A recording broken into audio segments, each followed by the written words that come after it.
Hey, this is Matt Doommaster with RiftClerics.net. I'm playing with the Druid Soul right now in the Satyr pet, which is what the pet that you get at level 31 if you're going pretty much all the way into Druid. I'm level 32 right here. I've been playing around with it for the whole level since 31. And was enjoying it quite a bit, so I thought that I would just give you guys some gameplay examples, and so you can see what exactly it's like to play the Druid as you start to get higher up in the levels. The Druid is basically a melee DPS role. They're centered around just doing a lot of damage. They do have some support abilities which are pretty notable. They have this Trickster Spirit, which reduces melee damage of an enemy that you hit by 5%.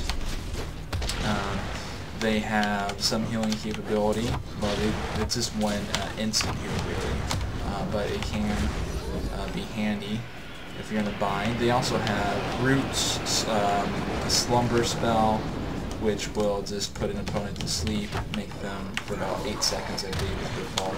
And they've got a 5-second silence, so there's some good utility there.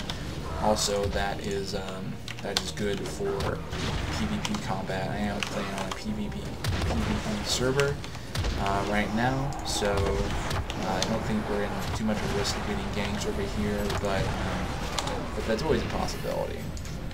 So right now we're just doing a life rift, and it's just a minor life rift. Level 31, so it's just one level below me. Shouldn't be too big of a deal either, because these other guys that I'm probably living with are 36 and 37. So basically the rotation that you're looking at when you're playing the Druid with the Satyr pet at this level is you want to go in and hit your combined effort, which gives you a big boost to your pet damage.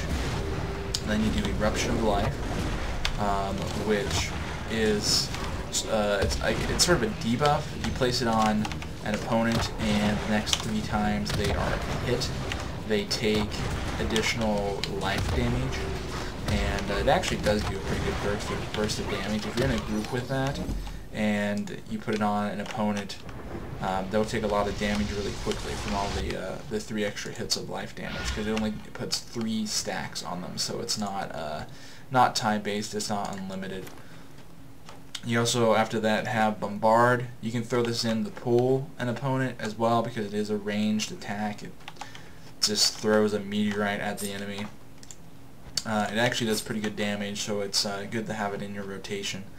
And then you get Trickster Spirit. That's that 5% melee damage debuff, and you have Fervent Strike, which is just the basic whack the enemy over the head attack. Doesn't do anything too special, but it does do a fair amount of damage, and it has no cooldown to speak of. It's instant melee attack, so that's what you use when all your other abilities are on cooldown.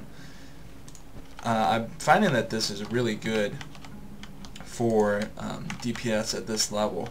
We'll just go hit this guy up, and you'll see that he goes down fairly quickly with all these different attacks that I'm hitting him with.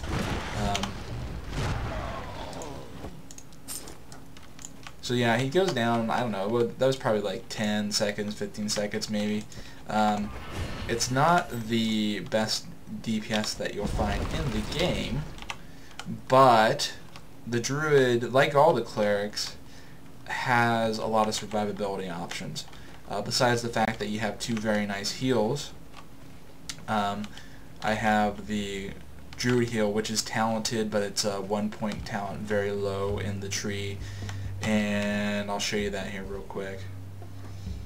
Yeah, it's just the 2nd tier talent, and I also have 0-point Sentinel, which gives me a very nice healing breath here. Oh, we have a player. We're going to have to kill this guy probably. Oh, he's level 42. This is not going to be easy. So, we have a lot of options available to us.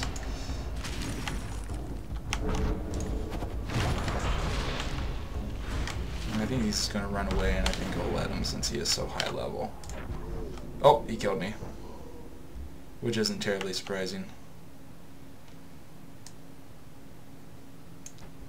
So we'll just soul walk away from here and get back to business.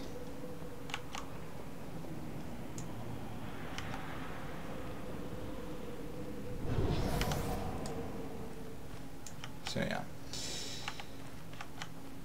So you have the satyr pet, and there's also the greater fairy pet. So let's see if I can get this guy summoned up here without that 42 level guy showing back up and causing any trouble. Actually, by guy, of course, I mean girl. Because basically, a lot of people have been complaining about the graphics on the fairies. They're not exactly the most emasculating or the most masculine thing you could ask for, which is sort of a weird contrast to the Druid, who is actually a pretty tough frontline melee DPS character. But basically, when you have this guy out, this is more to your support role. You've got some ranged attacks, and you've got some healing, and some more healing, but this is a hot. And basically, if you're in a group and you're a little bit light on the healing, this goes towards some of the support abilities of the Druid. So when you're talking about this class and the DPS, which is not quite as high as some of the other classes, like the mage and rogues, that's sort of the compromise that you make. You do have some pretty interesting abilities that can help your teammates stay alive. So that's pretty much it for the Druid. We saw a little bit of the gameplay here, and the rift closing. I'm going to go ahead over and close this other rift, and as I level up, I'll try and get some more videos up of the gameplay of this character and also some other soul specs.